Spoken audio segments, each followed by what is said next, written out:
This episode is brought to you by Squarespace. They're the all-in-one platform that makes it fast and easy to create your own professional website. If you can use Facebook, you can build a website on Squarespace. I built FinalLevel.com on Squarespace. It's the easiest and best website builder out there, so you should definitely check them out. Squarespace has just released Squarespace 7, which makes it even easier than it's ever been. Start with a free trial at squarespace.com with no credit card required. When you're ready to purchase a plan, get 10% off with the offer code ICE. That's squarespace.com, offer code ICE. Upon initial contact with Ice-T's music, I had envisioned him to be an ill-mannered and psychologically unstable man with an extremely uneducated and barbaric frame of mind, whose raps displayed nothing but ridiculous jargon, shocking sexual audacity, and repulsive images of the ghetto.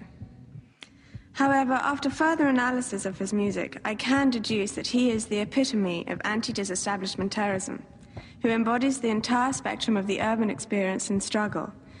But to make things more plain and simple to the layman, I find Ice-T to be the dopest, flyest, OG pimp, hustler, gangster player, hardcore motherfucker living today. To be honest, I am totally and completely on his dick. Welcome to the Ice-T Final Level Podcast, featuring your co-host, Mick Benzo, and your host, Ice-T. Hey, what's up out there? This is Ice-T checking in, podcast number 33 with the immortal Mick motherfucking Benzo, baby. The Mictionary's in the building. The Mictionary is in the house, and we just chilling, man, and it's just, we're just having fun. I want to thank everybody that tunes into the podcast, all you subscribers out there. When you get the podcast, there is usually a button next to it that says subscribe. If you subscribe, the podcast will come to you automatically. You ain't got to hunt it down every week. Guess what, though? It's free, too. It's free. Well, ain't much free. It's free. Ain't much free. And this is something you can learn from. We listen to the radio. They playing the same 20 songs over and over again. I'm listening to satellite, and they're starting to play the records over and over again. So, this is a little chance where you can, turn it on, get some knowledge, get some information. And sometimes hear some of your favorite artists too, man. Yeah, well, you learn from experiences, man. Like I always say, dumb people learn from experience. Smart people learn from other people's experiences. Let them take the hard licks. Yeah. So a lot of times the people we have here, they've had a struggle, and you can really learn from their struggle. I'm going to say that last podcast, number 32, with that gentleman that was up. What's his name again? That kid that was up? That's Zaheem. Taheem Bennett. Oh, man, he was dope as a motherfucker. The dude is something special, man. To be able to go out and try to make his own film and get out here and get in the television business by himself, using his own money, working construction, and coming from the background he came from, three bids in the penitentiary. That's crazy. I had to be down with dude. No, that was crazy. That's the kind of motherfuckers I believe in. Yeah, me too. And today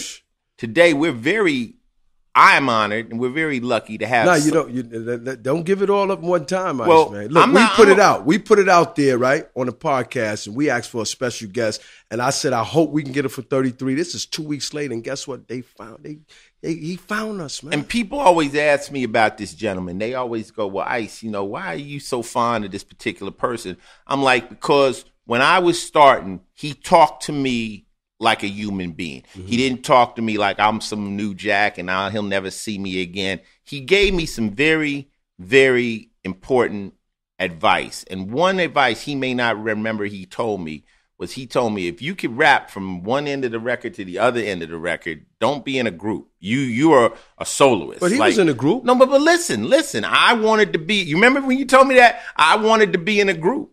And I said, I need a group because he was in a group. Yeah. He said, if you can learn to rap from the beginning of one record to the end of it, just learn that. And then basically don't be no 16-bar rapper.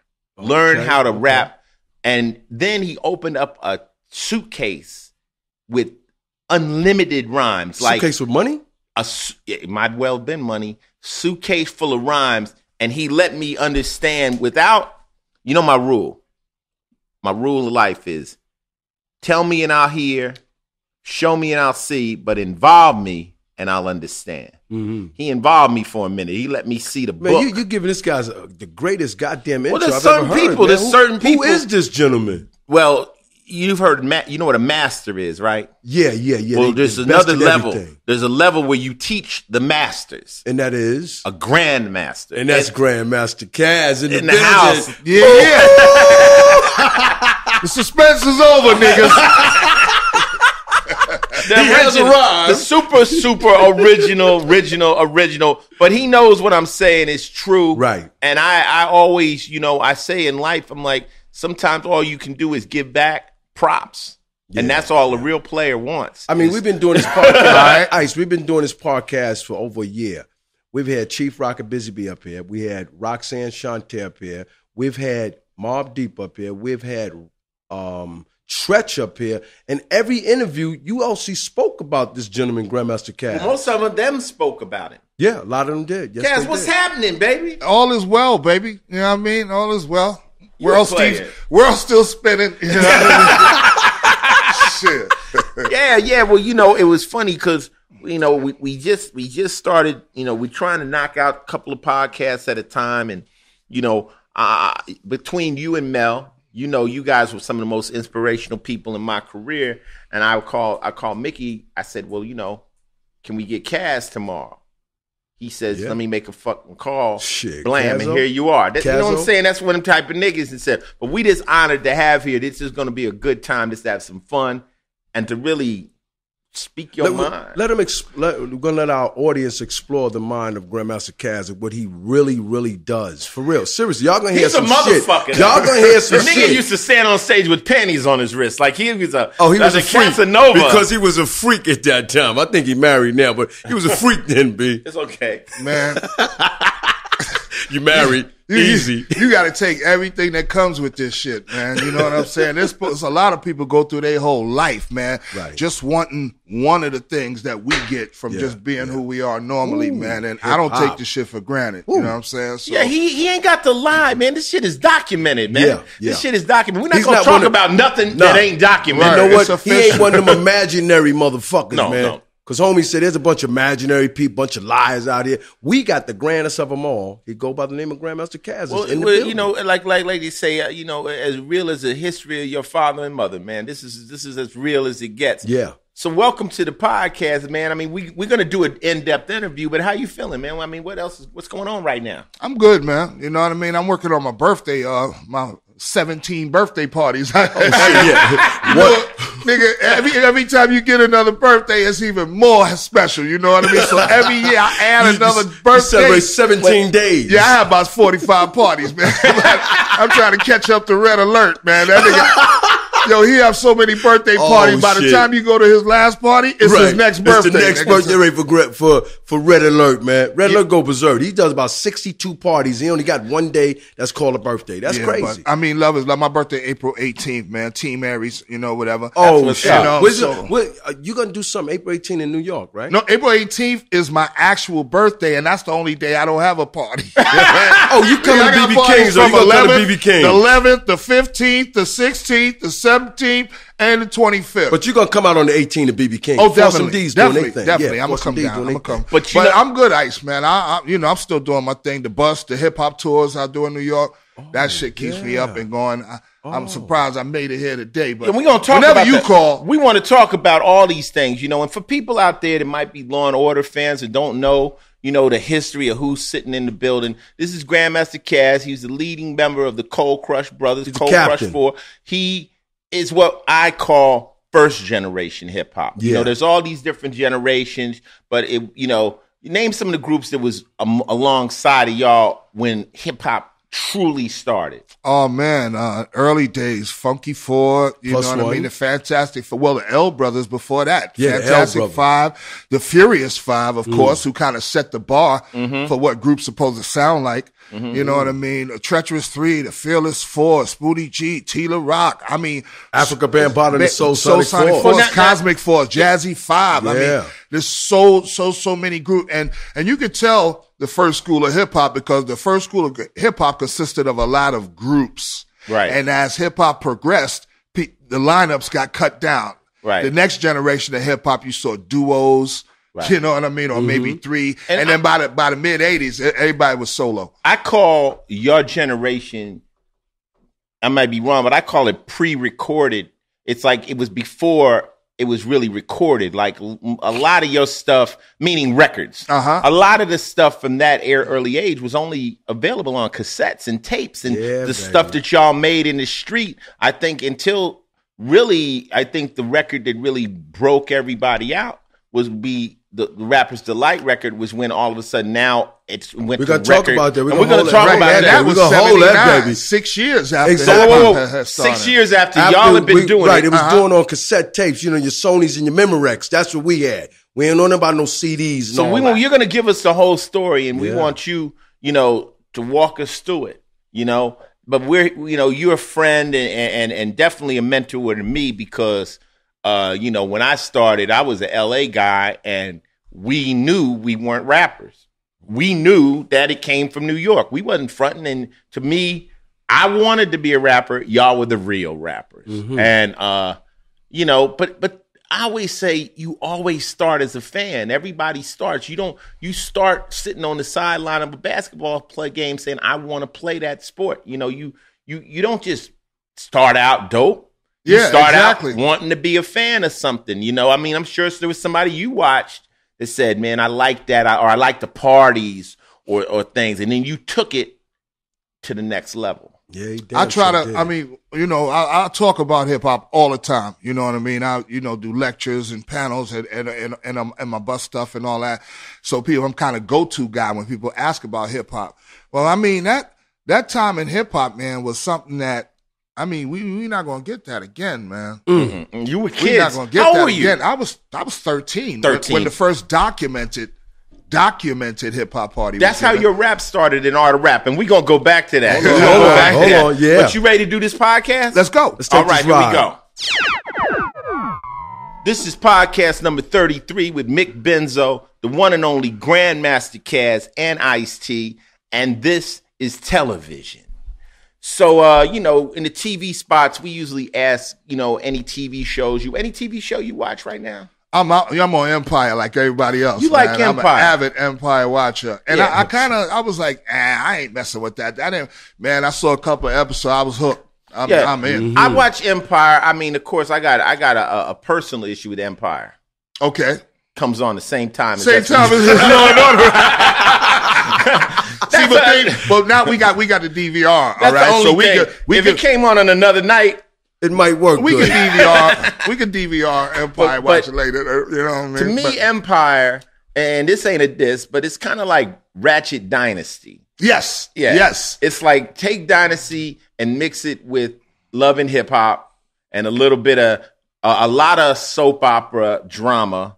And you got a wild, entertaining show. There you go. It's entertaining. It's not meant to be taken serious. Another great show we love is from 50 Cent, which is Power. Power is another. Much more serious. There's no jokes in Power. It's darker. It's a darker kind of thing. Even though, you got crime and going on in each one, but that Power shit is like, nah, you rather be over here. Empire is funny. You just know that as soon as a serious meeting is going, homegirls, the Cookies coming in, baby. Cookies coming in, baby. Cookie go walk in and upset. So that's crazy, and also like speaking on Law and Order, we did get picked up for the 17th season. Congratulations. Even though Empire the Godzilla came over us and tried to take a shit on us, we still standing. Right. 17 seasons. And I just got finished going to Chicago to shoot what they call a crossover episode. Okay. And what they've done is make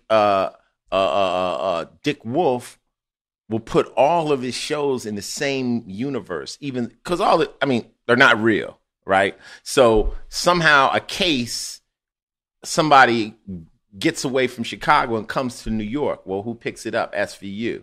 So right now, in this particular show, it's a triple crossover. It crosses Chicago Fire with Chicago PD with SVU. Damn. Now, I got some behind the scenes news for y'all out there. The few SVU people, because I know it's a known fact. A lot of my SVU fans will not listen to this podcast because they like Ice is too raw on the podcast. Right. But those of you that are here you get a behind the scenes. Get a special treat, baby.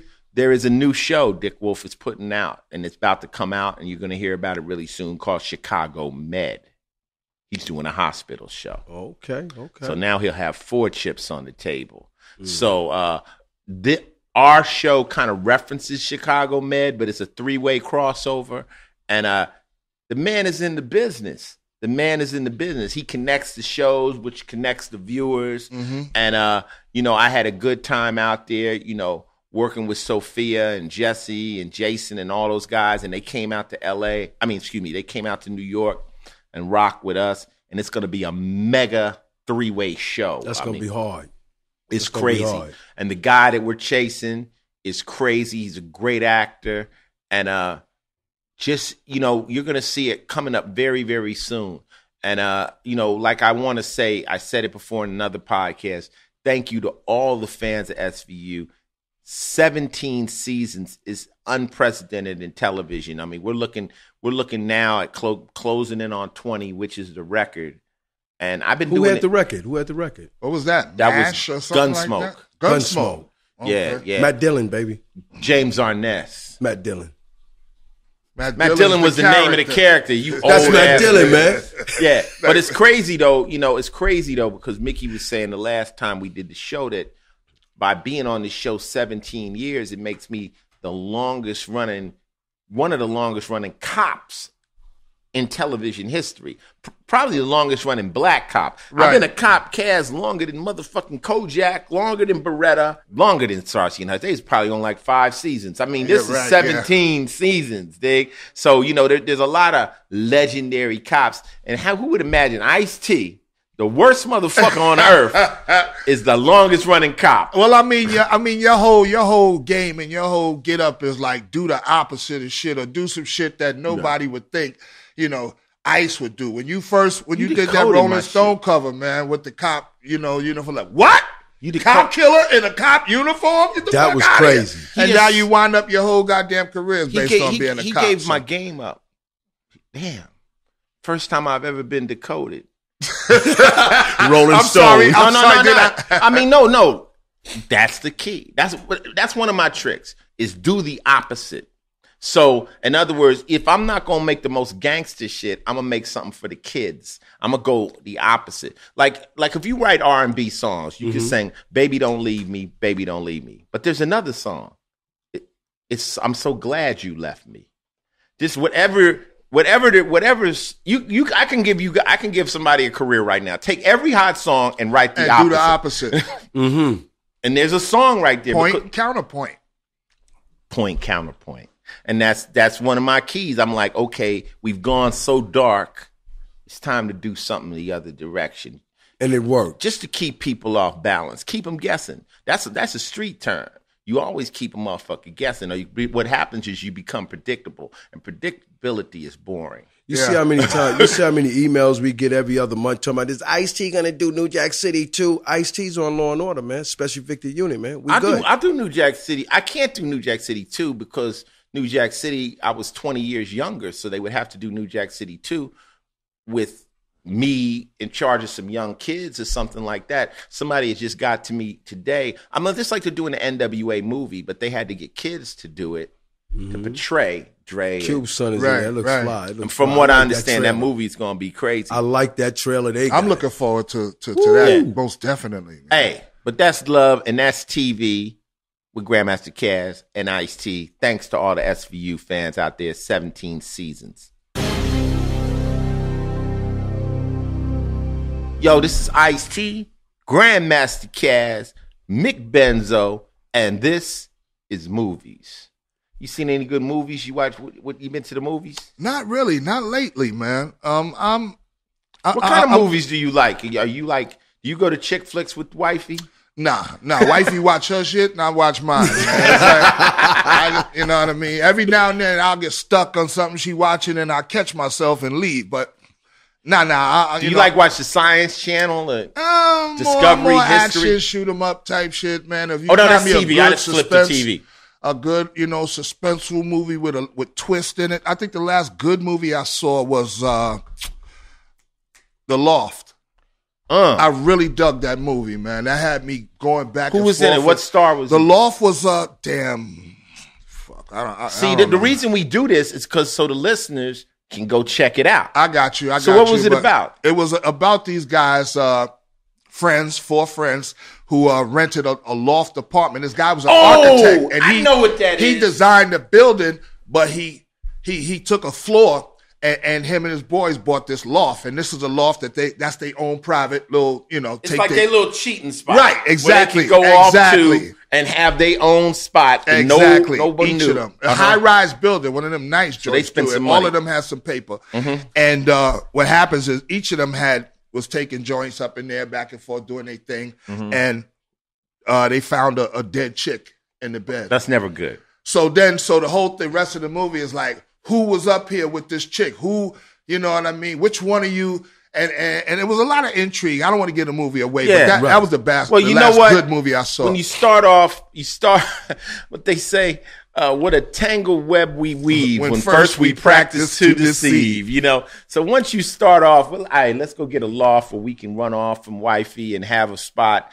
You already starting off in a zone. Yeah. Now you already putting a whole set of circumstances. Now a dead girl is never It's good. Never a good look. Never a good look. Have you ever been? I've been in this situation where I thought one of my partners died. Right, just being in a room with a dead body. Crazy. That's crazy. No, I had a friend die, a guy named Michael Henderson, and one time we were having a party and he passed out, and they thought he was dead, and my niggas is checking his pulse and checking for breathing, and his pulse must have been low. I even checked his pulse. He was dead, right? And then all of a sudden, niggas started trying to check his jewelry and shit. Like, yo, like that watch, like he ain't gonna need that. I'm like, yo, niggas ain't grave robbing right in my house, right? So we was sitting there looking at him for about 20 minutes, like, do we call the police? Like, the nigga is dead, right? And then the nigga just said, we like, what is he doing? He said, oh, yeah. I'm like, this motherfucker's alive, right? And then they shook him and they put some cold water on his face and he came to. That's crazy. He had just gone in some kind of, weed-induced coma. Because there wasn't no hard drugs in the room, just weed. But That's crazy. They used to smoke a lot of weed in my house. And I wouldn't let the nigga take. I won't even say the dirty nigga that was looking at his watch. All right. But grave robbing ghouls. But he won't be in the crib, though. Hey, go see The Loft. I'm going to see it because Kaz said it. I don't listen to movie critics out there. One of my homies got to give it the thumbs up because we see things similarly. A lot of times the movie critics say something's bad. I definitely don't see it because I think they suckers. I'm like, nah, I'm going to see it. The Loft looks good. And a dead woman or dead body is never good. Never a good look. And that was movies.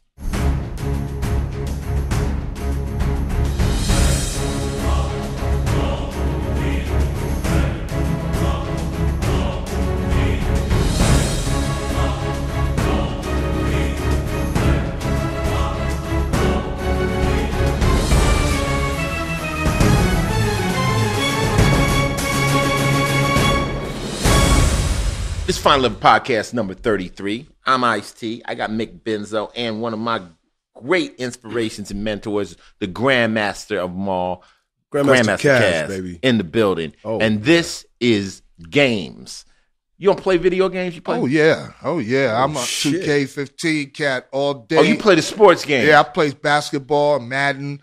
But I'm on shoot 'em up shit too. I'm Call of Duty. Oh, you know shit. Yeah. Oh shit! You found somebody because I've been I trying don't to get play at no y'all, games. man. I don't play no games. I know you. Oh big no, we Ice run. on We got a SMG clan. Right. We got a clan, so we got kids from Liverpool. We got kids from Rhode Island. You know who plays with us? Lord Jamar. Oh yeah. Yeah. All right. Cool. You know what his tag is? Damn. What was the horse that used to Quick Draw McGraw? Oh, okay. Quick Draw McGraw. Quick Draw McGraw, and I got some kids from Brooklyn, a father and son team, one we call Hype Enigma. So yours is SMG? SMG is the clan, but I'm Lord 187X. So it's Lord capital letters and then 187X.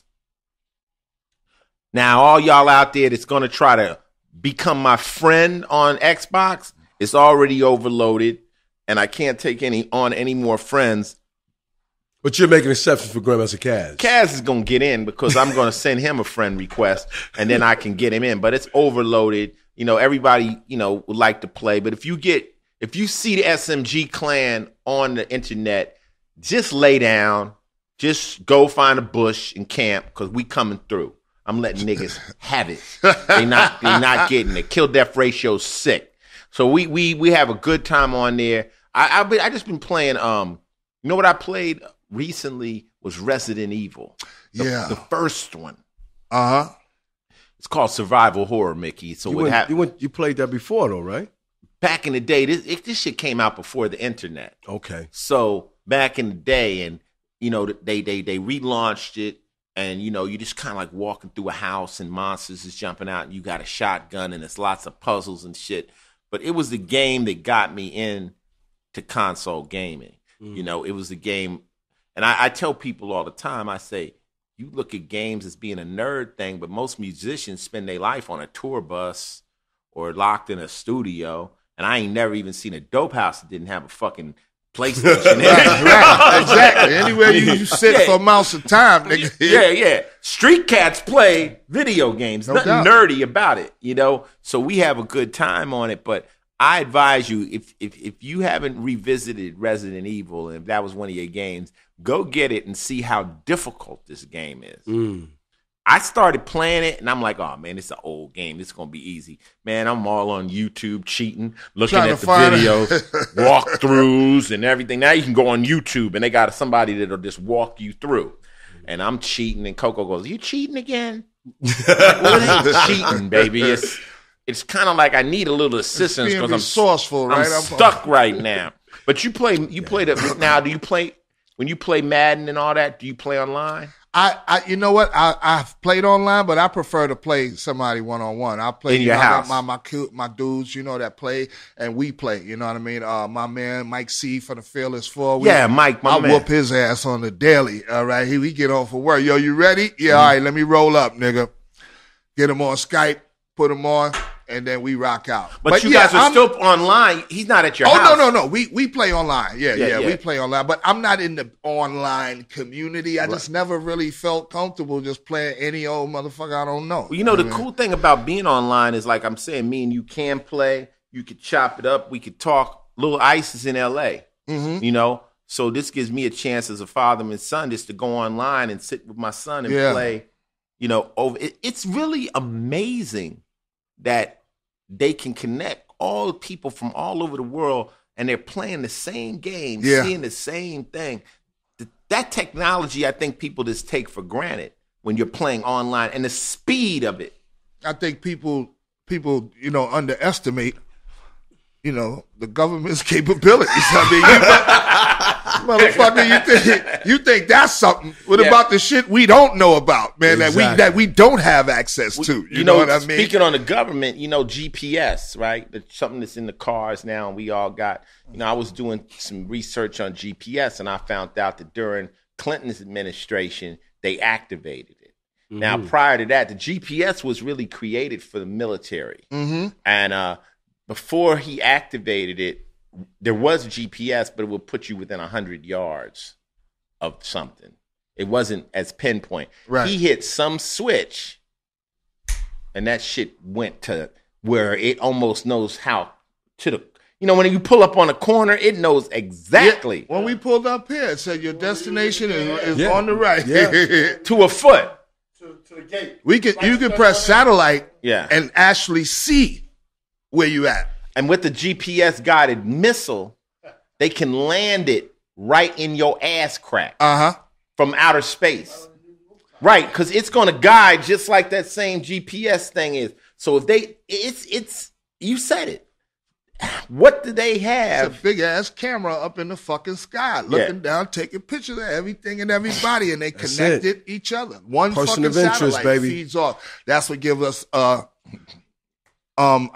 communications network, man. That's how the fuck we talk to people on the phone, man. It's one person of interest, baby. It's being showed all over. Those cameras is everywhere. That's GPS. That's everywhere. GPS, period, B. You know, the satellite controlling. No, the satellite is controlling. But the satellite brings it in. Images. That is the GPS. It gets you where you're going. Right.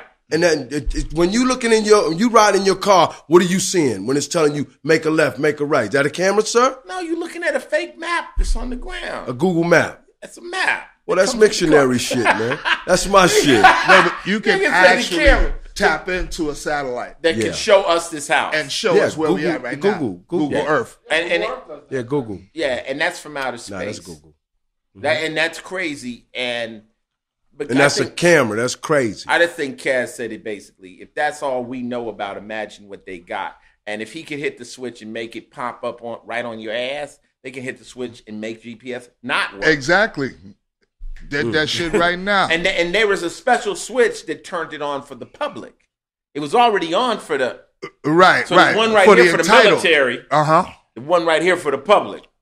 He turned the public on. And that allowed all these things to work for us. Well, see, when they take it to another level, then okay, let them get that. Because we up here now. Let them get that. Yeah, we got the small. That technology is fucking leagues ahead of what we have access bounds to. ahead of us. The next level is the drones. The drone shit. If you get hip to the drone game, we could be sitting right here. A nigga could just float a drone right outside the window. Yeah, but I think that's the dumbest shit that they doing with them drones. It's fucking with airplanes and everything, dog. It can cause crash airplane, just throwing up shit, just being in the way. You see that? That's annoying. Now you talking about doing it with your what is that? Amazon wants to deliver your package through drones. With drones? It's ridiculous, man. Dude, listen, basically we just going shoot them shits out the sky, man, getting your packages, man. Oh shit. Never say never. You know what we getting? We getting the Jetsons in 2015. It's a carrier pigeon. Yeah, basically. Listen. Quincy Jones taught me the best game I ever got. There's no way you're gonna stop the future, man. You could sit up and say, "Oh man, that's whack. That's not happening." If they got plans on doing it, they doing it. It's going to happen. And whatever you thought was cool or you was going to stick with that, they're going to make that shit obsolete. So you got to move on. You got to move up to the next shit. I always tell people, what happened to Kodak? Picture me with a Kodak. That was the mad You know what happened to it?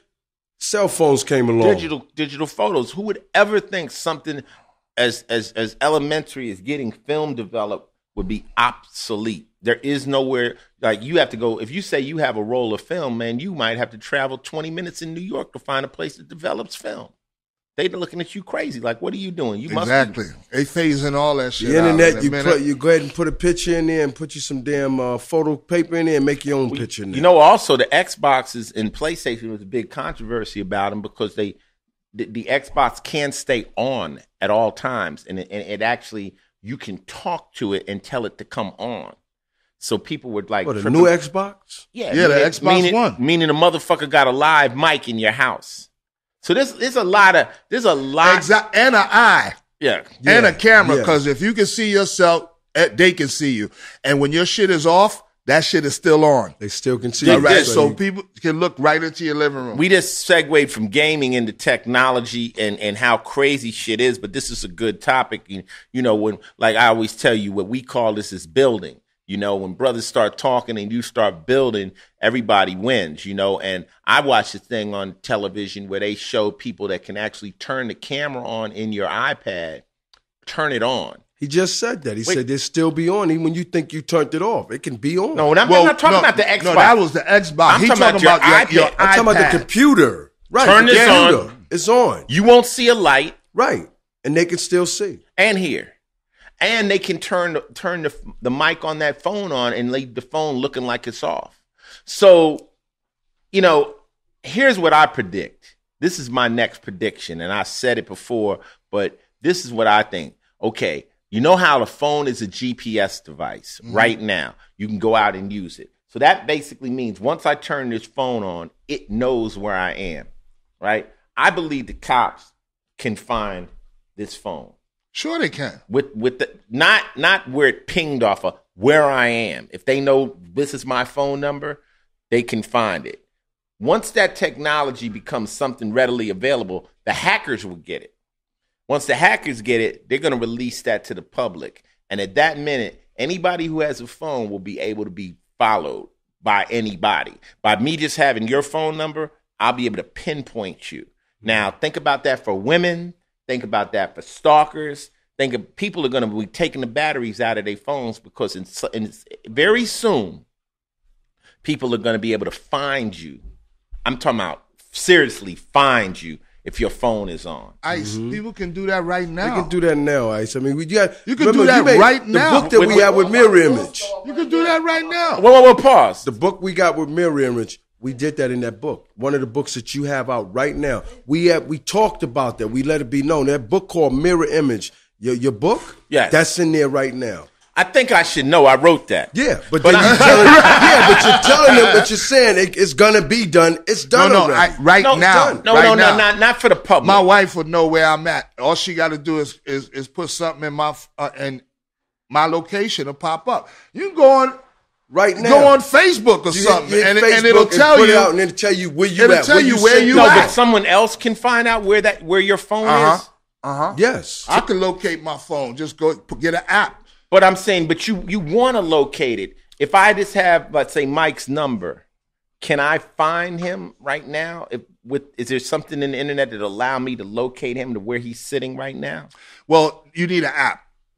Like you can't just go to your phone and say, "Where's Mike?" Is there an app? There's an app. Okay, so basically, so all the hackers would have to do is load the app into your phone, and that's basically like boosting its GPS signature. Yeah. Listen. Shit's getting pretty hectic. That's all I got to say. Sooner or later, you don't want and no you know what? That was my point. What? In a minute, people are going to realize that these phones are tracking devices. Exactly. And want to you ain't gonna want no cell phone after a while. Listen, every time I do something on this motherfucking phone, I'll be like, damn. They got that too. Yeah, I mean, because you can't escape it. There's no defense. You would have to be a hacker yourself, right? And to be able to delete it out. Exactly, to keep somebody from being able to hack you or get into your shit, because you know how that shit works. But the average person out here, they listening to your thing, they watching your pictures, your video, everything you do on your phone. People can get into it. Right? Well, that segment started out as games, but the technology out there right now is not a game. It ain't a game. And that was games.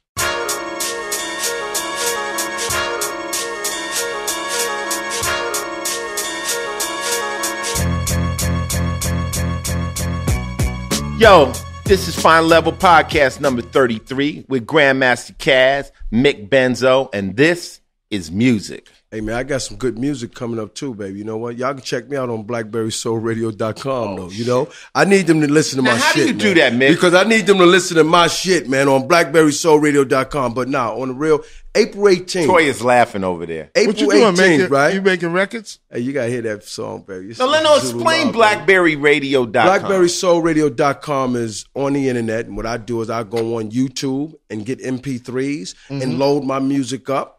And you hear my love songs, you know what I mean? I'm doing Zulu Love, baby. It's Zulu Love Radio, you know? Give us a little. I can see where everybody on the planet would want to tune into that. At 11 p.m. Give me a little bit at of 11 p.m. Eastern, you tune in, baby, because the Baby Powder Man is in there. You spread the baby powder all over the sheets. Listen, bro, spread the baby powder all over the sheets, right? And I took a dive, man. And I came up and I looked like Casper the Friendly Ghost, baby.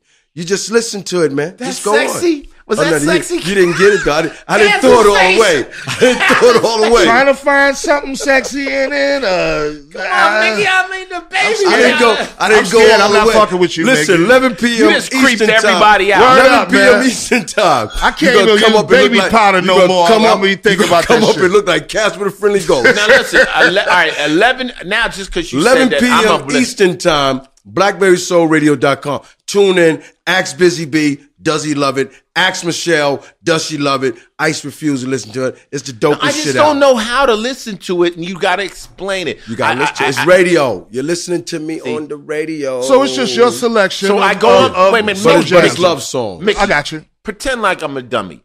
What I do is I turn on my computer. I put in www.BlackberrySoulRadio.com at 9 p.m. No, at 11 p.m. Eastern time. On Monday. Monday, Sunday, Monday, Tuesday, Wednesday, Thursday. I'm on 5 days away. It's a Quiet Storm show. Okay, I pushed the button, and when that loads, it's just going to come through the speakers? It's just going to come through the speakers with no argument. You ain't got to press no button. As soon as you get to it, it's going to come on. Well, thank you for explaining it to me. Yeah. Baby powder gonna come out the speakers. No. You gonna hear some fly shit. Action Man, Chief Rocket Busy. Call him after this. Hey, look, Baby powder gonna come out the speakers. April 18th in Los Angeles, California. Ice gonna be appearing out there. For the Crush Group, that's a K-Day show they doing out there. That's going to be really, really big. That's going to be big. That's my y'all birthday, out in Los Angeles, California, check it out. But I know Sunday, May 31st, the last show we're going to do in New York City for a long time, Body Count will be live at the Paramount Theater in Huntington, New York. Now, that's May 31st. If you haven't seen Body Count and you in New York City, come out to the Paramount in Huntington, New York. That's going to be the last show Body Count do. Probably in a year, we'll tell, right? Well, yeah, we're going to do this one in the States. You know, everybody, we did the New York show recently, and that was sold out, and everybody's like, we got to get another gig in the city before you guys go overseas. We're going overseas to do like 25 dates all over Europe. We're doing a big festival tour, and then we're going to come back, start working on a new album. Yes, there will be a new album. For Body Count? Yep, Okay. yep. We got a new album. Sumerian wants to do another record. Oh, man, so, that's nice. You know, we're going to do this concert. I mean, it's going to be crazy. The 31st, if you've never witnessed Body Count, it's something you got to see live. It's like a hockey game. It's not good on TV. It's fast, too, baby. It's not good fast, on TV. Baby. You got to come See get it in live. the pit See and it see it live to See it really live. feel it, you know. But I can't wait to do it. New York crowds are always the sickest, you know, because they got New York hardcore here. And that's very much kind of like what Body Count is. Body Count's going to tear some ass up May 31st, man. Yeah, At the Paramount I'm in Huntington there. in New York. And then on April 18th, if you're in New York City, you need to come by BB King's because the Foursome D's is doing their 30th anniversary, man. That's Okay. going to be hot, too. That's going to be real hot, you know? BB Kings, baby. Yeah, BB King's going to be popping, but All kind of don't great forget, shit going on my but don't birthday, forget your man. birthday. Yeah, right. It's big, It's on man. your birthday. Yeah, that is your birthday. I It's tell you, good man. shit, yeah. National holiday But out this before bitch, we man. finish, right? Before I finish, in the month of July, the Art of Rap Festival will be taking place. And we're going to see, if you want to see the Cold Crush Brothers all over the world, y'all need to come to San Francisco because they're going to be there doing their motherfucking thing. No bullshit. Cold Crush Brothers has not performed. How long y'all ain't performed together? A few years, man. A few years, but they're going to see the whole group. They're going to see the whole group connected, with the but Art you of gonna see Rap. The everybody. Art of Rap is going to go down. I know Ice-T going to be up, and I can throw that out. You know, a few other names. I got Chief Big Rocket Daddy be Kane. open. Oh, Kane is in the building. Kane's in the building. You know, Game's in the building, too. Yeah, that's you know what I mean? big. But we ain't going to give it all to you. July. Be looking out for the Art of Rap. Now that I said that, and the Cold Crush Brothers will be performing. Is there a website to the festival? TheArtofRap.com. TheArtofRap.com. Just go to ArtofRap.com. Yeah. There it is. And that was music.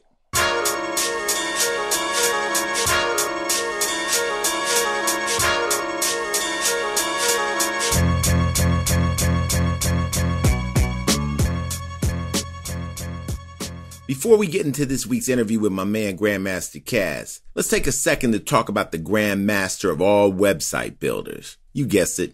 I'm talking about Squarespace. Squarespace is a great place to build an affordable and beautiful website with absolutely no coding experience. All of this still for only $8 a month. So look, you don't just have to take my word for it. We got an email from Dennis Skyam at iceandmick@gmail.com, and he said, quote, "Hey, Ice and Mick, I'm a photographer.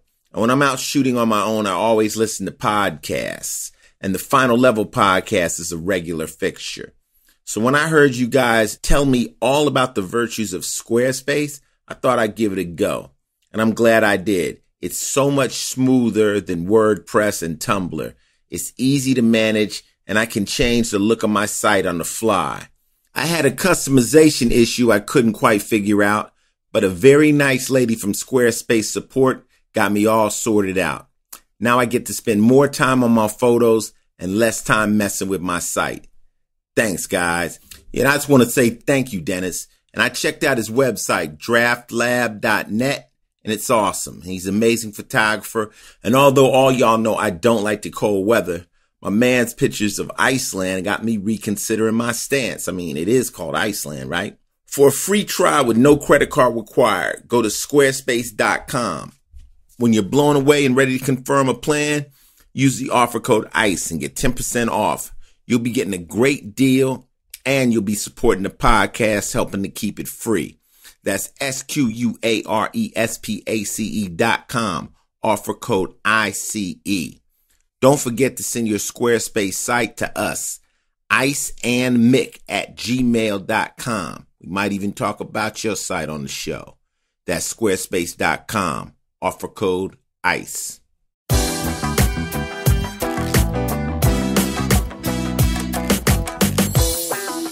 Podcast number 33, Ice-T, Mick Benzo, and the grandest of them all. He go by the name of Grandmaster Caz, man. Now, y'all know his birthday is April the 18th, right?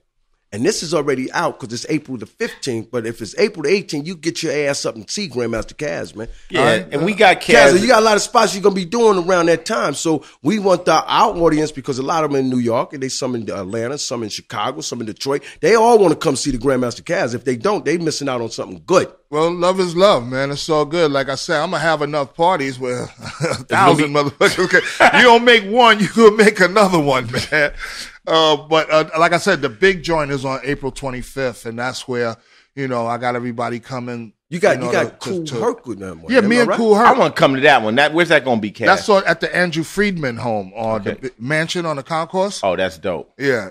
I know the father, Kool Herc. Yeah, I mean, me and Herc, man, when Ice was talking earlier about, I know somebody must have, inspired you or gave you. If anybody really made me want to get in this, it was Kool Herc. Well, take us back. That's the Herculoids, baby. Come on, talk to this. They want to know. They want to know. Look, let's start this interview with Grandmaster Caz. Let's do that. You know what I'm saying? Let's do that. Yeah, so I'm very honored to have Grandmaster Caz here, like somebody who had a lot of influence on me being a new MC. And, I took what he gave me and I give it back to every young MC I meet. I try to be that person because you never know where they're going to end up. You don't want to be that guy that was a sucker. So when they blow up, they start making albums about you. You know what I'm saying? So you and also that's what fly motherfuckers do. But Caz, your story, when we did the movie The Art of Rap, we knew that you were like the main axis of the game. You were somebody who, if you don't start with the beginning, how do you start a story? So, take us back to when you was 13 and give us a quick run through, how it happened, man. When I was 13, man, I lived up the block from Kool Herc up in the Bronx. So I was too young to go to parties, so I wasn't at the first party that he gave. But the awareness of Kool Herc and his movement was going on right down the block from me. So I was dancing. I was a B-boy. Right. That was my introduction into hip hop. And I was with a group of guys that lived down the block from Kool Herc. They call themselves the Casanova Crew. And I'm like, oh, okay, this is cool. I'm with this. I can get with this. So let me get down. I got down with them. And that's how I got my name, Casanova Fly. Now, because everybody in the crew name was Casanova something. It seems like a lot of people that ended up rapping started off dancing. We talked to Kool Keith. He said he was a dancer. I used to try to b-boy and break. Mm-hmm. So that's the beauty of hip hop. It has your 5 elements. You have all these elements. It gives you a chance to get in. Then you say, you know what? I'm more of a DJ. Exactly. and ground level is dancing. Mm-hmm. Everybody go to party to dance. Right. So, you don't need no prerequisite or nothing. You going to dance. And that brings you into the scene. Mm-hmm. Once you get into the scene, you see what else is going on. There's DJs, there's MCs, there's, what I mean, graffiti going on. So you could, you might gravitate towards another element. I covered it all. Right. I was doing graffiti when I was a kid. I started breakdancing. I saw Kool Herc DJ. I was like, fuck dancing. I want to make people dance. Right. And then I became a DJ. The microphone comes with the set, and there it is. I did it all.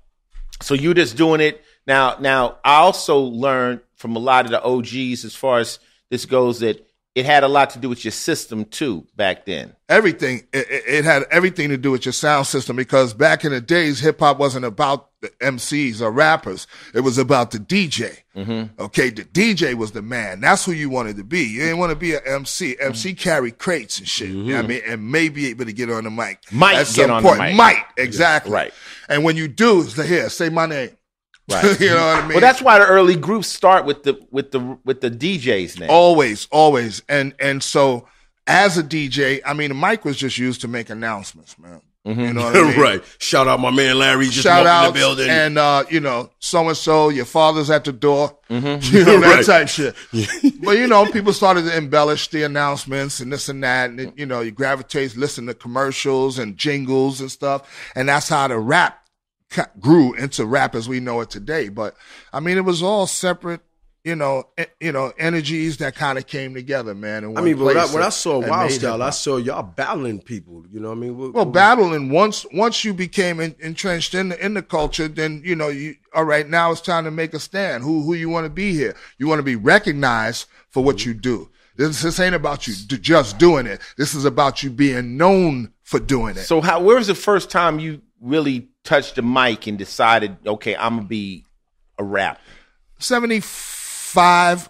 I would say I kind of officially kind of moved over more towards concentrating on the mic because nobody was like rhyming or rapping the way that we do now. It was all about party talk. You know what I mean? The conversation was party talk. Throw your hands in the air, do this, call and response. You know what I mean? But once I heard a rhyme, or once I heard somebody say like a phrase or something, I'm like, yo, why stop there? Right. And then I just started writing. One of your most legendary rhymes is Yvette.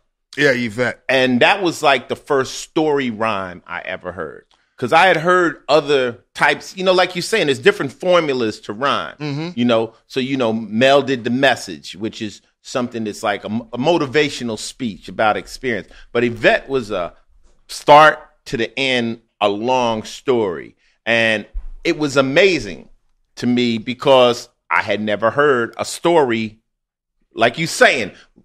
Throw your hands in the air, party, call, respond. Right. Oh, I'm about to tell y'all a story. But check this out. Yeah, right? Now, what made you do that?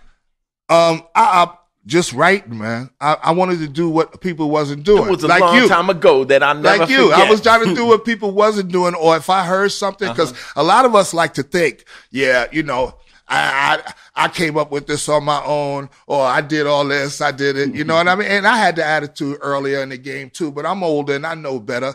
None of us made up shit, man. We all saw something and then we dug it and we embellished. You know, we took it and we ran with it. And that's what I did, you know what I mean? But me, everything I saw, I took it and ran with it. So nobody could have nothing over me. There's nothing you can do that I can't do. Breakdancing to DJing to rapping. Exactly. graffiti, As far as this all of hip hop it. shit is concerned, nigga, this is mine. Everything with it. Everything I got to do with it. I'm deeply and thoroughly entrenched in the shit. So the MC, the microphone was the last thing to come into play. The microphone is where I rested. You know what I mean? I danced for a while, did graffiti for a while, DJ, but when I hit that mic, I'm home. This is me. Well, this is what I am. You just answered another puzzling question. I didn't know that you was a graffiti writer, and then I was always amazed at how you wrote your rhymes in perfect penmanship, and that becomes because you're a writer. Yeah, and you are, it's all art to you. I think I think they taught you in the school to write that goddamn. No. When I was a kid, I went to Catholic school. I went to Catholic school. You write neat. When I was a kid, I wrote before they let us write. You know, when you in first grade or second, you know, you got the chart up on the top and the big letters and then the script letters. We ain't on script yet. We on regular letters. I'm writing script. I'm writing script, everything. And my teacher like, wait, hold up. No, hold up my ass. I got this. You know what I mean? So my penmanship game been tight since I was in second grade. The nigga just said penmanship. Yeah, the penmanship. And they saw that in the art of rap. They seen your neat No, that's what did it. That's what, but I learned penmanship in school. I understand. It's Preach, Cass. to how you write. Penmanship. You know what I'm saying?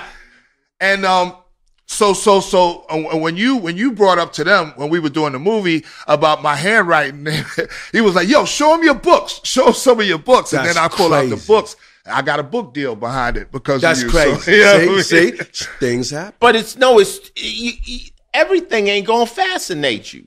everything ain't gonna fascinate you. I remember when I was in LA, on some street shit, I had a stash spot in my car with a magnet that popped it. And niggas was like, yo, show them that. Because I'm not fascinated by your car, but I like the stash spot. Okay, now that's cool. Now that was dope. So I was like, okay, I've seen rappers, I've heard rappers, but I ain't never seen these types of books. Like his books are like affidavits. Like my raps are disposable. I ball them up. Right. He keeps them shits in like it's like a book form. You need to sit, them shits can be in the Smithsonian the way you write rhymes. They're in Cornell University. They're part of the Cornell collection. Real talk? Yeah, I handed them over wow. earlier this year.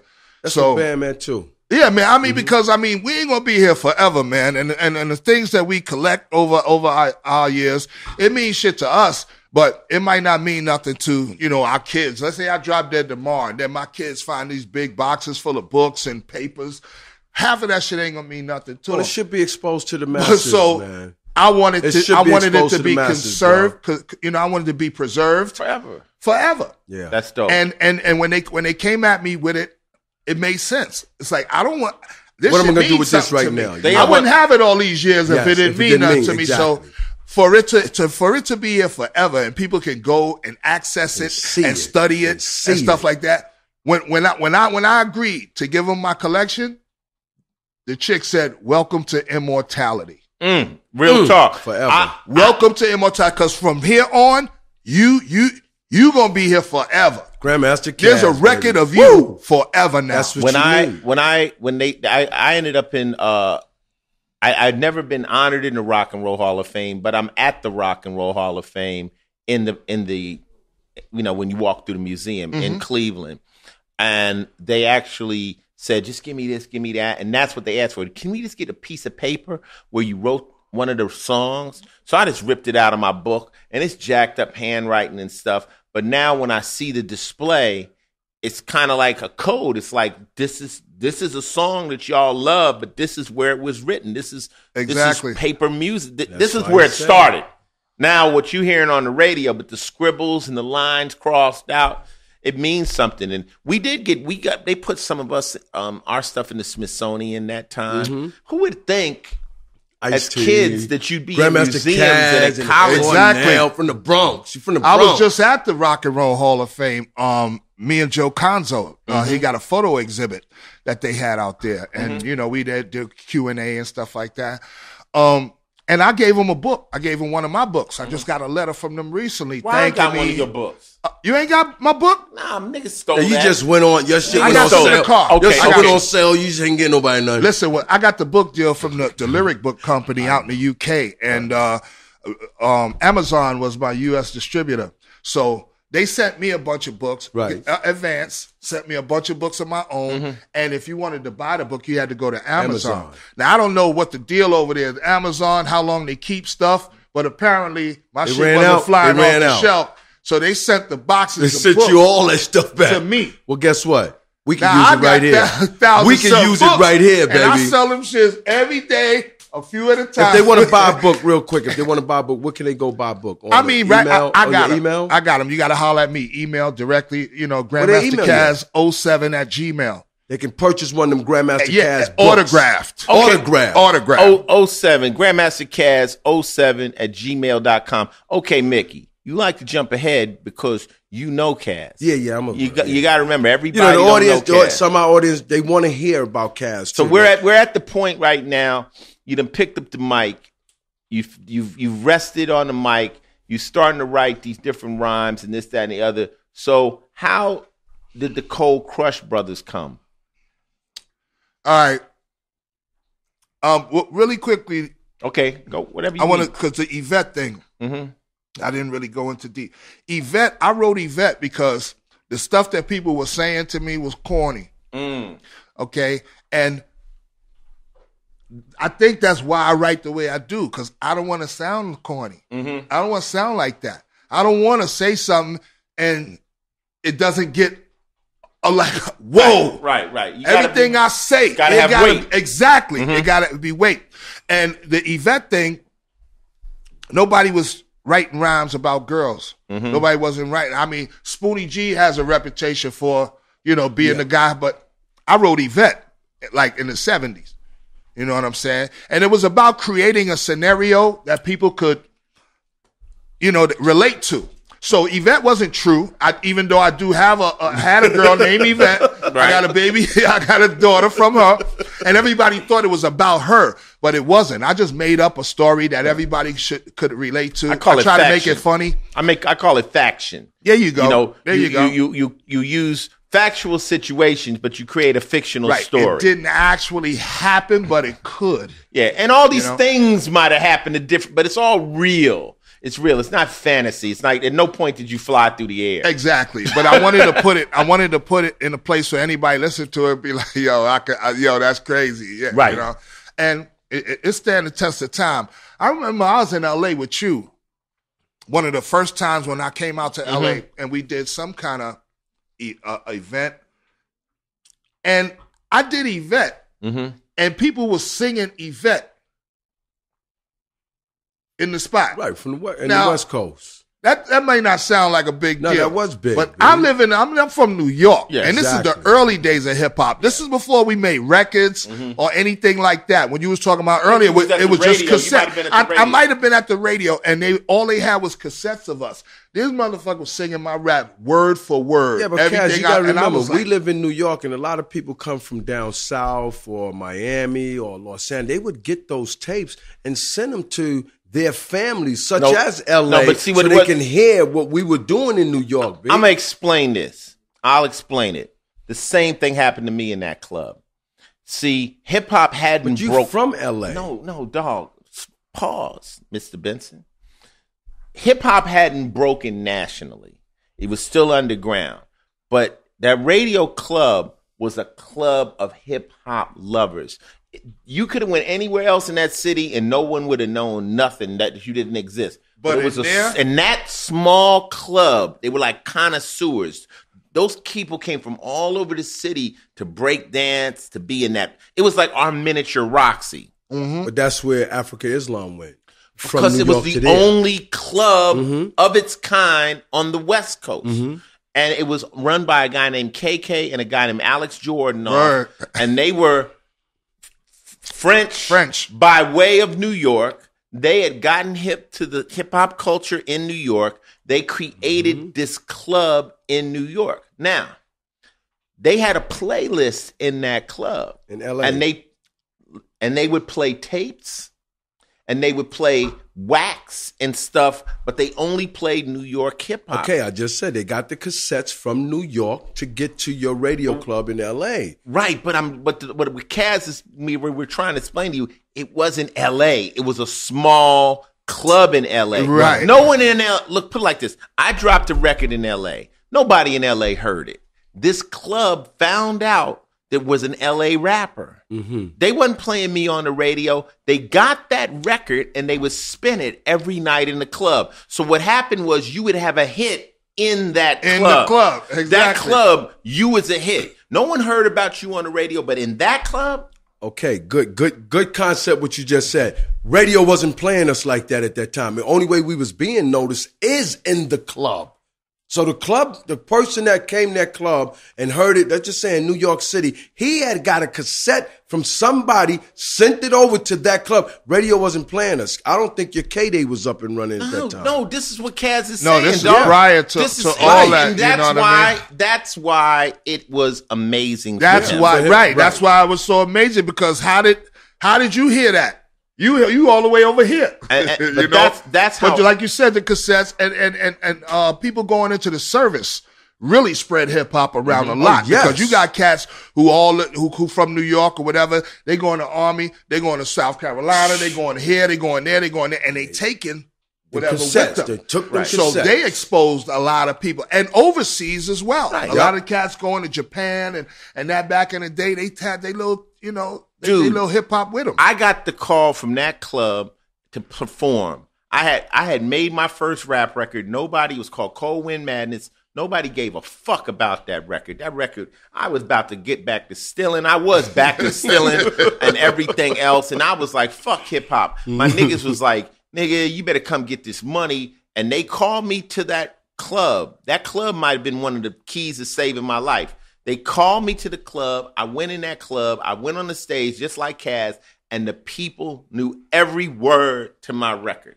Mm-hmm. And I was like, oh, I'm coming here every week. Okay. I may not be a star in L.A. In this spot, I was the pill. Mm-hmm. So what Alex did was he let me kind of be the host on the stage and shit. And that's how I met Kaz. That's how I met Islam. I met Grand Mixer DST because they would bring people from New York to play in this small little club. Malcolm McLaren played in that club. Adam Ant back in the days. Madonna was in that club. Yep. And that was how I met African Islam. Now, when these guys came out to L.A., they like, well, how you got a Porsche?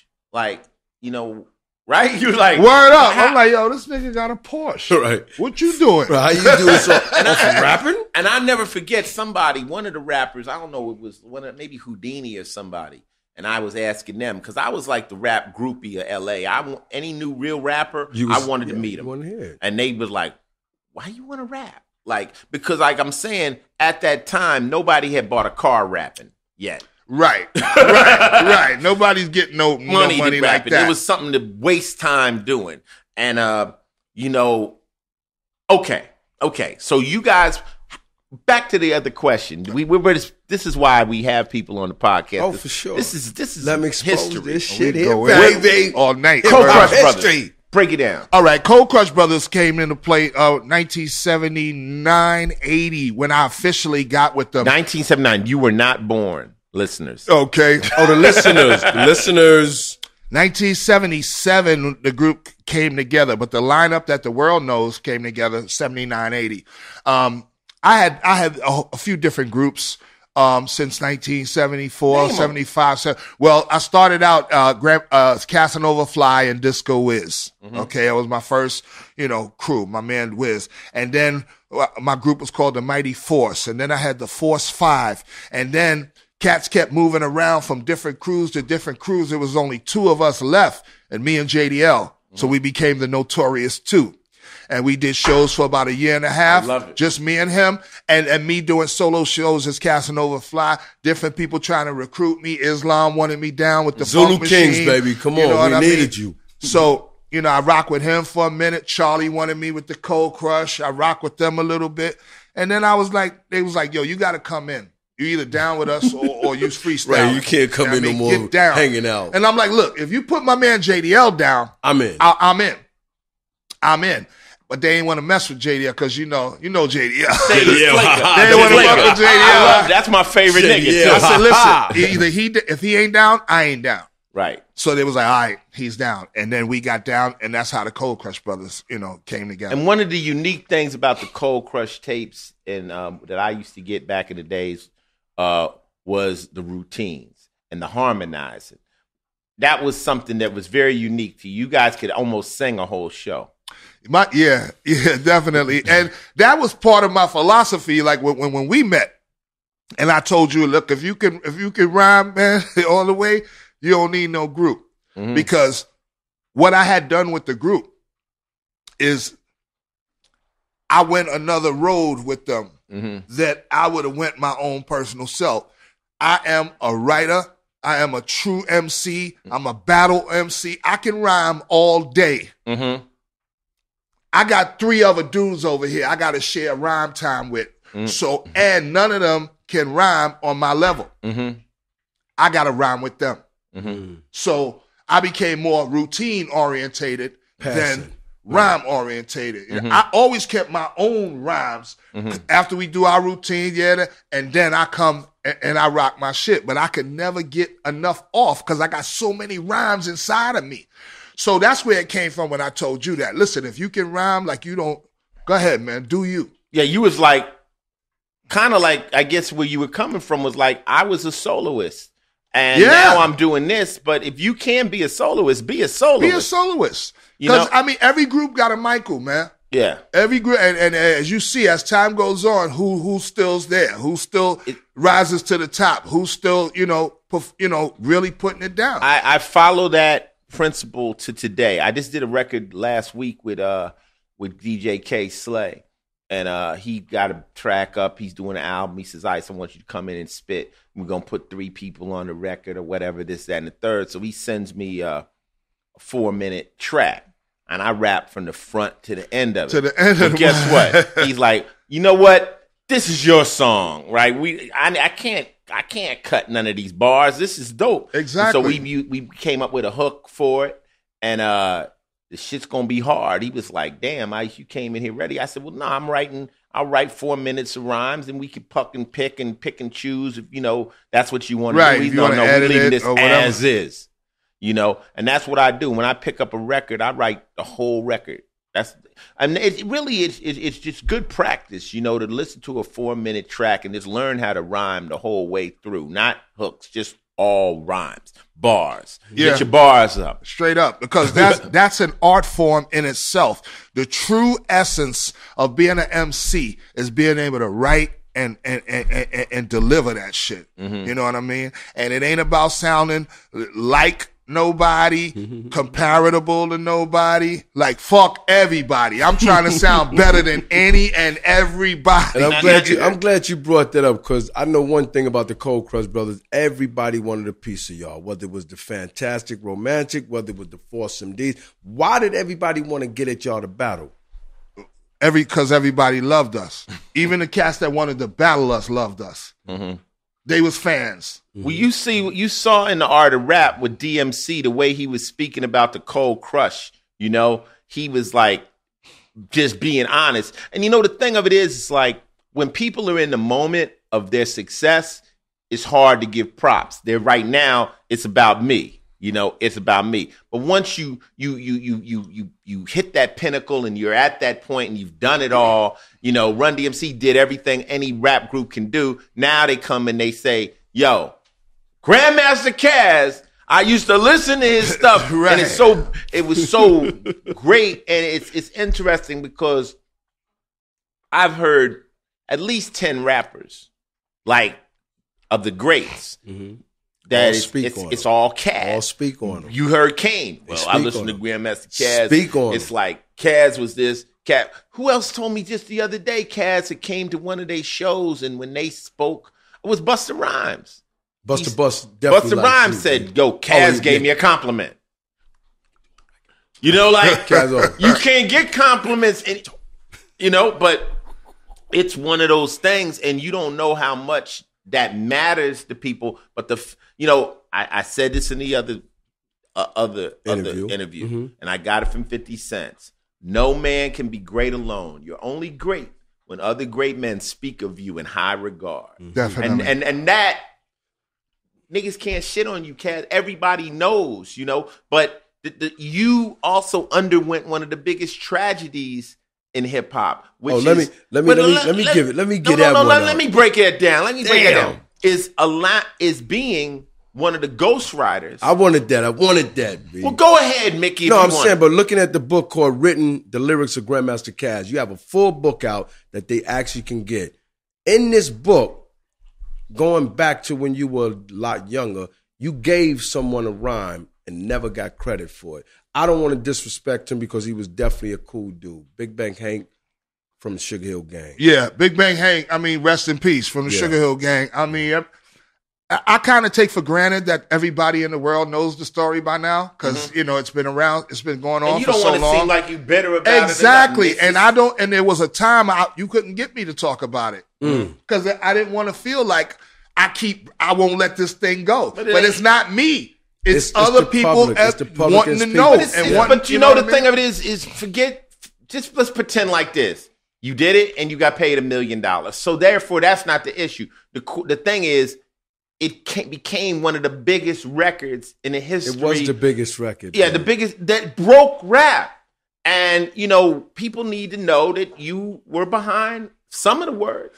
A third of it. Yeah. I wrote a third of Rapper's Delight. All the Big Bang Hank's lyrics, you know what I mean? He managed the group, the Mighty Force at the time. He was a doorman. He was a doorman at a hip hop club. Mm-hmm. You know what I mean? And we got cool because I was going to the club when I wasn't performing and we just started kicking it.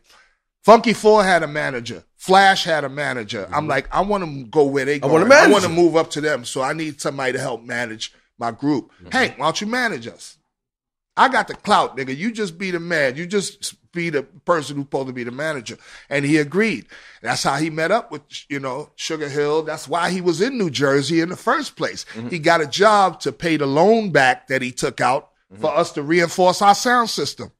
That's the first thing he did as our manager. Took out a loan from his parents for $2,000, and we built those speakers back in the days and got a big amp. We wasn't making no money at parties yet. So he had to get a job to pay back that loan. That's how he started working in a pizza shop in New Jersey. Right in Inglewood. And that's where Sylvia Robinson and them, that's where the whole thing jumped off. The problem was, and I am so glad that I was a part of this. Even though it worked out the way it did, I would rather be attached to it than not have anything to do with it at all. Beautiful. You know what I mean? This solidifies my legacy. Beautiful. But Hank just ran with the situation. And he never came to me and said, yo, listen, I'm going to go do this, such and such, this and that, whoop-de-whoop.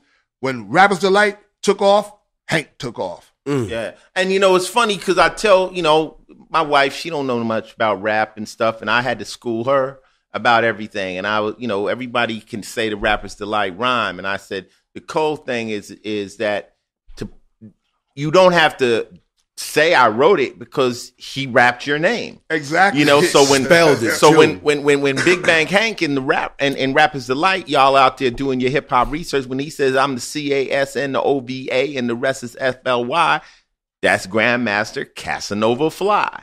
And 6'1", Kaz is 6'1". Exactly. You know what I'm saying? So you don't need no bodyguards. Yeah. So the rhyme was there. The rhyme was written. The record came out. And, so is history, I mean, come on, right now, everybody's running around talking about I got 99 problems, but a bitch ain't one. That's Ice Stage. No doubt. We wrote that 11 years before Jay-Z. Yep. This shit happens now. Did Jay ever come and say, peace to Ice? No. Some people will do that, Now, in my situation, he had to pay publishing. And am I mad at Jay? No. But it would have been fly. I mean, Jay-Z's a super mega star to say, yo, peace to Ice-T. Okay, since you said it, then Jay-Z said the same thing about the Cold Crush. Well, and they said it on Empire. Here's the cool shit. I mean, on Empire, hold on. Well, what Ice is saying, Ice is a you know what I mean, is he a legend himself, you know what I mean? He's reached peaks in this shit. And I'm not just talking about the culture, I'm talking about the business of hip hop. And that's what people respect. You know what I mean? So he'll give it up to me because I ain't nowhere around him. You know what I mean? Before he give it up to you. Right. You know what I mean? So that's, no, nothing against him. But I'm saying people always, yo, what do you think about we ain't no haters Jay-Z saying, the Cold Crush in the record? Yeah, it's cool. He made a reference. Right. It's a reference. He's a writer. That's what writers do. He made a reference. And Jay's my friend. The thing of it is that the people will turn around and say, they just might not know the story. Yeah, exactly. They just might not know the story. So they'll go, well, how did this happen? Or how did this happen? And I'm like, it doesn't really matter. I mean, at the end of the day, I'm alive, I'm kicking, and I'm a player. And we both got 99 problems. Okay. I got the idea from the song from Brother Marquise from Two Live Crew. Okay. Marquise. Okay. So we reinvent things. No, but I'm saying we don't invent shit because everything's been made. Everything's done under the sun.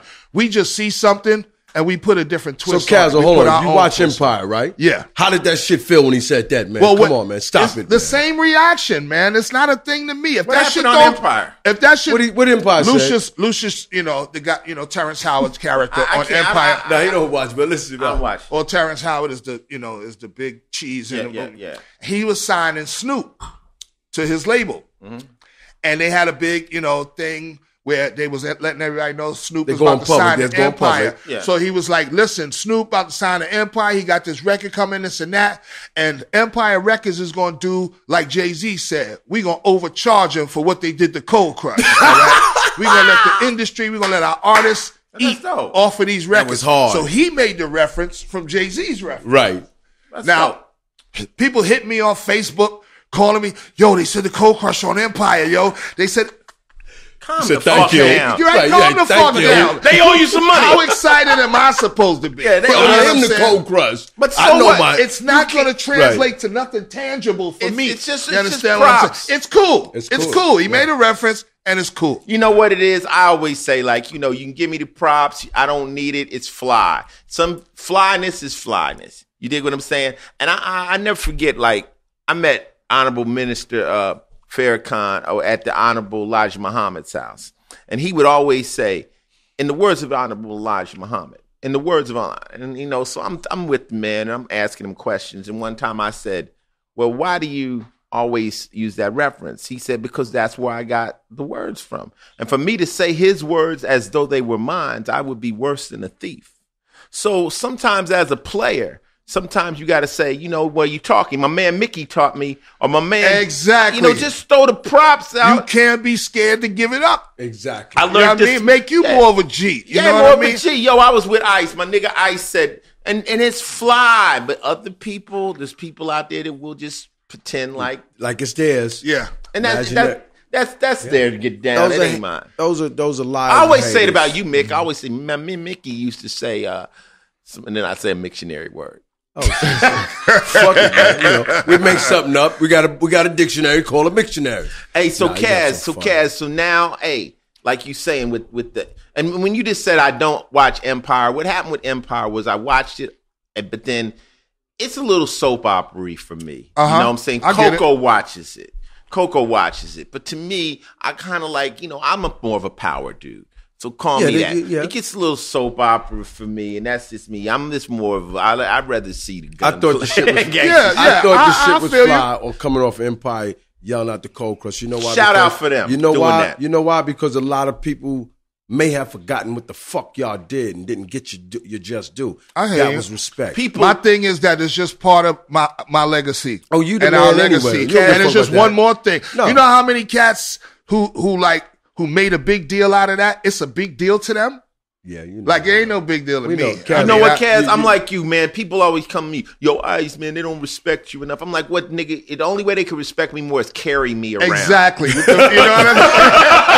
Like niggas would walk, when I walk, every other person, you know, and if they don't know, like I'd say, you know, Kaz is your favorite rapper's favorite rapper. Exactly. So when you get to the bottom of it, you're going to find Grandmaster Kaz. When you dig through Ice-T, You're gonna see the Kaz. Jay-Z, You're gonna when see you dig Kaz. to the bottom, It's gonna be there. you're going to find the Grandmaster. Now all we got to do is put a few million in the bank for him and everything And then else it'd be is good. flush. Then it But makes he don't sense. want a handout. That's No. the thing. He He's don't. a fly You know nigga. why he don't want to hand out? Because I think he does something real big. Coming from the Bronx, going into Midtown. You have a thing called, I think, hip hop tour or something like that. Well, Hush hip hop sightseeing tours. I've been doing that shit for 13 years now, man. And what does that consist of? It's a bus tour, it's a sightseeing tour, and I put people on a bus in Midtown Manhattan, tourists from around the world, and I take them uptown. I take them out of the Times Square area, take them up to Harlem. I know you ain't taking them to and the take them Bronx, to the though. Bronx, to the Boogie Down Bronx, birthplace. I take them to 1520 Sedgwick Avenue. Ooh. Baby, right? So they get to see everything that's true hip hop, and they get to hear it and learn it and get a better appreciation for it from me. Does it So go you out said every day? You saying it's 3 days a week, Wednesday, Friday, and Is it Saturday. just New Yorkers that go on? Yeah, How they just get it's it? a New York tour No, because it's a New York tour. But how do we get it if we in New York or we coming out of town? How do you get? you that go for to the hip-hop? website and you reserve a seat. What's the website? www.hushtours.com. And they can go out Monday, Tuesday, Wednesday, Thursday. Wednesday, Friday, and Saturday is when our tours go out. We do specialty tours, though. You know what I mean? We That got a shit Brooklyn is tour. dope. Johnny Famous, you Scoop Lover from Kane Dancer. He does our Brooklyn tour. Yeah, but I'm saying, are you on that tour, Cass? On the Brooklyn tour? No, the Bronx tour. Oh no, I'm on the Bronx tour. I'm the lead tour guy for this whole company. Oh, you the tour guy? Yeah, I set the route. I made the route. I set the conversation. Everything you hear it's coming from So me. you part owner in this whole Yeah, situation. yeah. That's gangster. Yeah. You know, the thing of it is like I did a thing called rap school. You was on rap Yeah, school. I was he on on rap school. Him and Melly. Okay, Mel. look.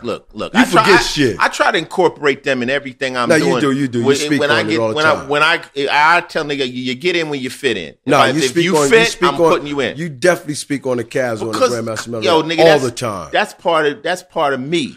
Yeah. Dig? If I don't do that, I'm worse than a thief. You understand? That's you can't you can't just take people's shit and not give them their props. It's so easy. That's all they want. Yeah. Just throw me some Grey Poupon, nigga. It's okay. You know what I'm saying? Let's keep it fly. But anyway, during rap school, I remember I told a little girl, Sophia, I'll never forget, I said, I'm going to take you to the Bronx.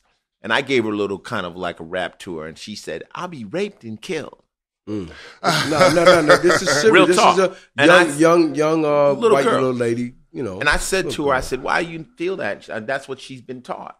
So I took her to the Bronx. I took her up there. She met Mel and Kaz and everybody. Castle Hill, you remember that? And the record store. So I asked her when she got back, I said, so what did you find out about the Bronx? You know what she said? Wow. I never seen so many people hug each other. Because in her neighborhood, people don't greet the way we greet in the hood. Right. You know, everybody gives each other a dap and a hug. I said, wow. That was a crazy observation. Like, she lives in an upscale neighborhood, but people... Like, hey, how are you? Yeah, you know, that that's kind of arm's thing. distance. Yeah. But what we do in the hood. So where there's so much tragedy, there's also a lot of love. You dig? So, you know, it's a cold thing. But that's a great thing. I mean, other than that, Kaz, I mean, we did a song together. Ay, no doubt. You know, ain't where you from is where you at. What's the future? I can't call it, man. I just keep doing what I do, and hopefully, you know, opportunities, you know, come from that. I believe in planting seeds, man. You know what I mean? So you might not see nothing happen now, but you got to keep planting those seeds. It'll grow, baby. It'll grow. And eventually, maybe if this harvest might not come up, but this one will grow, or this one will pop up, or this one will pop up. We're not talking about weed, though, Cass. Stop. You talking about that well, weed. Well, yeah, I'm talking about weed, too. But no, but I mean, you should do stand-up. You ever thought about that? Yeah, I have. A lot of people like, yo, you know, you're a funny motherfucker, man. You should, you know, a lot of people have, you know, higher aspirations for you than you do for yourself. Right. A lot of times, like, yo, you should be doing this. You should be doing that. You should be doing that. Look at me, nigga. I'm a cop on TV. You know, my motto is you don't guide life, you ride life. And a lot of times what we do is because you're such an exceptional writer, your brain says, that's what I have to do to be successful. To, you know, like niggas is asking me, wait, let's do another record. I'm like, I might be done making records. Like now I got to go on different journeys. Like I told my manager, George, I said, George, you're my manager, but there's things you can do. Don't limit your brain to what you can do. He ends up writing the movie. He ends up directing. You know, I push it at Mickey. I'm like, just because this is what you do, don't limit yourself. What you might win at could be the furthest thing from your goddamn mind. I feel you. Because you are a winner. But here's the thing. Did you say, when you was making records and you body count, you know what I mean? Did you say one day, you know what? I want to play a cop on TV? Hell no. Hell no. New the Jack opportunity City came to you through something else that you did. New Jack you know City. What I mean? What happened with me was New Jack City came because there weren't enough black young artists to be actors. Wesley had only did Major League, and they said, well, these guys are selling records. Maybe they can act, and maybe that fan base will translate. That's what it was all about. And that, I mean, I say the same thing like 50 made such and such off the vitamin water and this and that. You think 50 Cent said, you know what? I need something to invest in. How about that vitamin water? Hell no. They came to him. And it just happened. And they tried to pony back off of his notoriety, and that's how the opportunity came to him. So, do you think Dr. Dre sat home and said, I need to make some headphones? I need to make some headphones. Hell no. Some company came to him and said, look, put your name on these headphones and this and that. So my point is, it's not like I'm not trying to pursue things. I'm doing what I do. Yeah, you doing it well. I'm in my lane, and any lane that opens up to me, I will. Don't think I won't go up in that motherfucker. But I'm not sitting here like, oh, let me go try to be a comedian. Let me go try to be I have it in me. I have the talent. It's just a matter of the opportunity. Somebody thought you could write a book and you just wrote a book.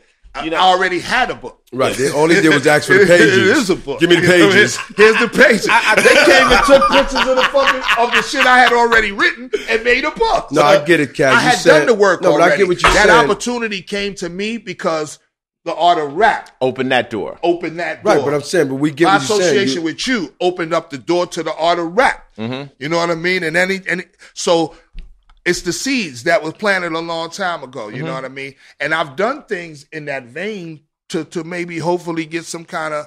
Everybody who come in contact me for a sustained amount of time, you're a funny motherfucker, man. You should.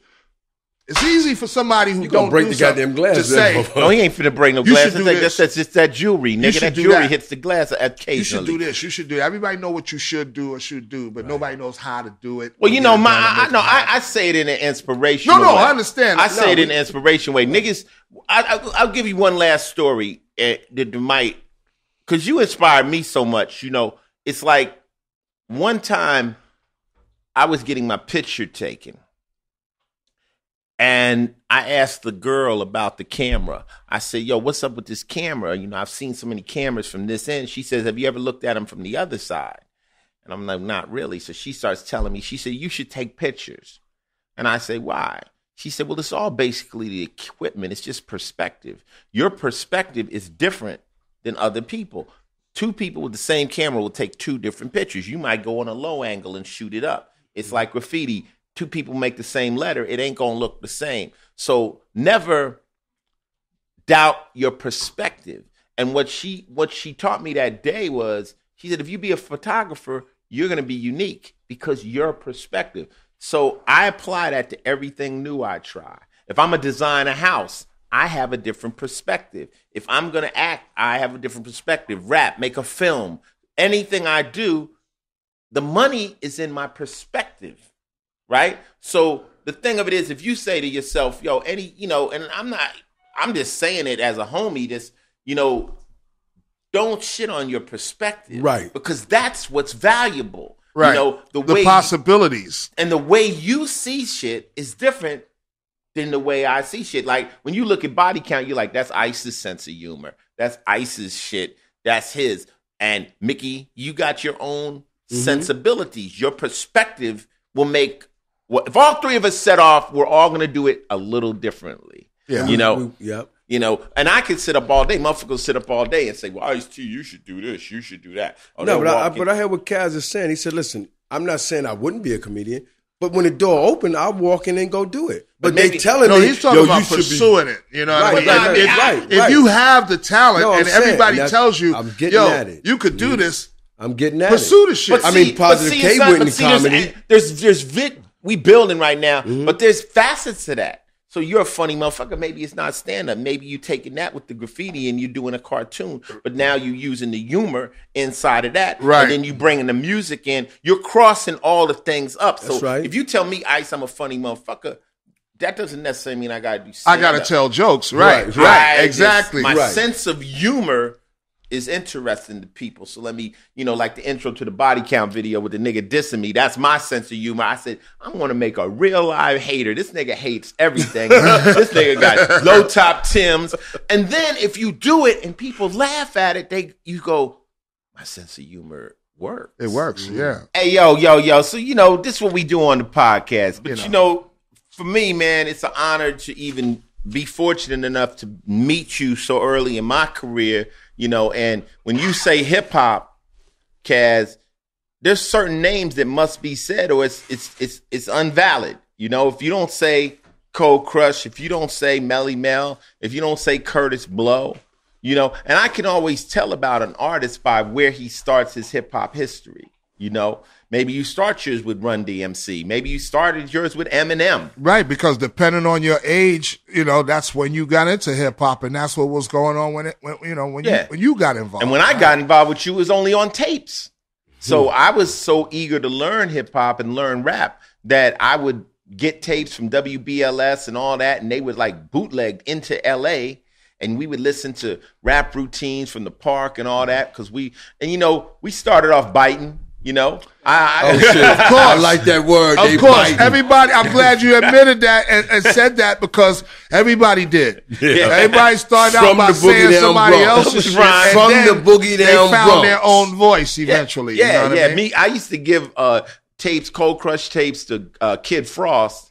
And Kid Frost would come out and he'd be biting. He's saying the rhyme before I got a chance to say the goddamn rhyme. That's why Kid Frost was so cool with me when I came out there. because he knew. But you know, like you're saying, you throw somebody else's little piece in with your shit, and if we figured we were 3,000 miles away, so these tapes were sacred, so no one had heard them.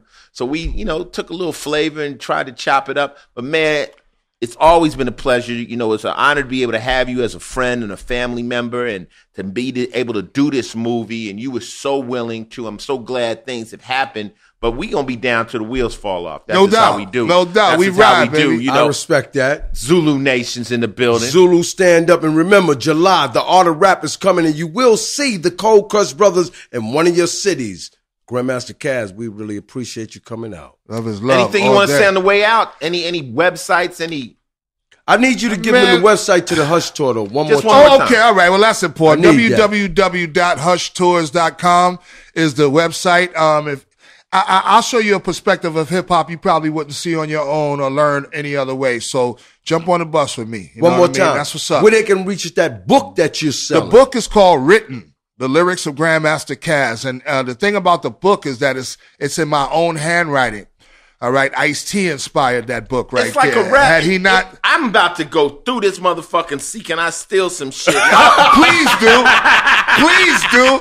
It ain't been out yet. I bet it's all copywritten now, though. Oh, yeah. All I'm going to do is call him up and say, yo, this right here, we need to fuck with this one right here and take it to the next level. But where can they get the book at, though? Look, nigga. I just turned to one of his raps. See this shit here? In this motherfucker, and it says Cypress Hill, Dr. Dre, and Ice-T. See, nigga wrote me in one of his rhymes. See, that was written, and we didn't know about that. You read the book, baby. That shit is Where can dope. they get the book at if they want to buy one book? Holla at me. Email grandmastercaz07@gmail.com. Hey, man, it's been a pleasure, man, but we got to get out of here. I think we should go to dinner or down here at the River Palm and have a steak. Oh, all right, let's make it happen, baby. Funky, fat, big steaks, too, man. Yeah, hey, look, I'm going to tell y'all something. Tell a friend to tell a friend. Ice-T, FinalLevel.com. Mick Benzo and Ice-T got something to say. I'm out of here, Ice, man. What about you? I'm out here like I stole something. See ya. Peace. All right. That's how I'm living. That's how I'm living. That's how I'm living. That's how I'm living. That's how I'm living. That's how I'm living. That's how I'm living. That's how I'm living. That's how I'm living. That's how I'm living. That's how I'm living. That's how I'm living. That's how I'm living.